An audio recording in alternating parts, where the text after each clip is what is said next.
Rasa penasaran saya memuncak dengan banyaknya chips di pohon. Ketika saya mengunjungi kota Guangzhou, saya pun tidak tahan dan akhirnya bertanya kepada salah seorang pemimpin perusahaan China Chemical yang mengundang saya waktu itu. Yang di dadanya ada pin komunis. Saya rasanya yakin dia pejabat penting di partai dan juga melihat posisinya tertinggi di perusahaan yang saya sedang kunjungi ini. Mengapa saya tahu dia memiliki posisi tertinggi? Ada kebiasaan di Cina, di Tiongkok, di mana posisi orang terpenting itu duduknya biasanya agak menyamping dari sisi utara. Itulah posisi terhormat seseorang di saat sebuah meeting resmi. Jadi saya bertanya kepadanya, mengapa di setiap pohon yang saya kunjungi di kota ini ada chipsnya pohon tersebut? Pertanyaan sederhana ini ternyata dijawabnya dengan panjang. Dia memulai dengan bercerita, untuk memutar roda ekonomi, maka setiap anak negeri harus membuat sebanyak-banyaknya proyek, bahkan proyek yang tidak masuk akal sekalipun, selama ada manfaatnya buat masyarakat dan menyelesaikan problem pasti dibiayai. Pohon tadi hanya untuk mengecek kadar oksigen chipsnya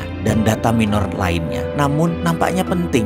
Karena itu menumbuhkan faktor ekonomi. Karena itu proyek itu dibiayai oleh negara. Saya pun bertanya, yang maksudnya dibiayai itu apa? Dia melanjutkan menjawab, penciptaan uang di Cina berbasis proyek. Dan proyek ini harus berlapis-lapis, hingga 10 lapis kalau perlu. Kalau tidak, ekonomi tidak berputar. Kembali saya agak bingung. Maksudnya bagaimana? Tolong bisa dijelaskan lebih lanjut. Kita punya istilah sendiri for the sake of discussion, oke? Katanya. Jadi kita tidak menggunakan bahasa yang umum maksud dia. Oke, saya bilang. Dia melanjutkan, kalau negara cetak uang, anggap itu adalah M0.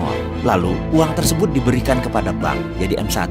Lalu disalurkan kepada pengusaha, jadi M2. Pengusaha tadi membeli tanah, jadi M3. Pemilik tanah tadi yang menerima uang tadi membeli sebuah pabrik, jadi M4. Uang jualan pabrik tadi dibelikan tanah lagi membangun usaha baru, jadi M5. Lalu dia membelikan mobil, lalu terus menjadi M6, M16, bahkan M20. Pokoknya minimum M12 ke atas, itu maksudnya. Lalu selagi dia bicara, kepala saya membayangkan sebuah diskusi beberapa bulan yang lalu dengan pejabat negara yang menyatakan, setelah M1 di Indonesia di bank tersebut disalurkan ke M2, uang tadi oleh M2 dibelikan sebuah tanah menjadi M3.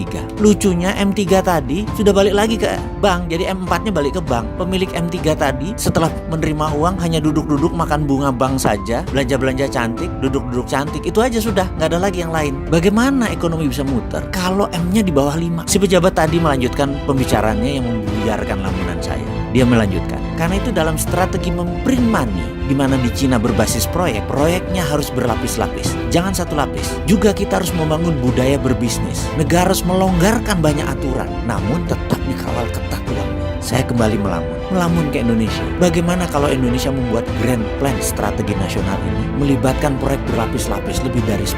Kayaknya sudah boleh print money.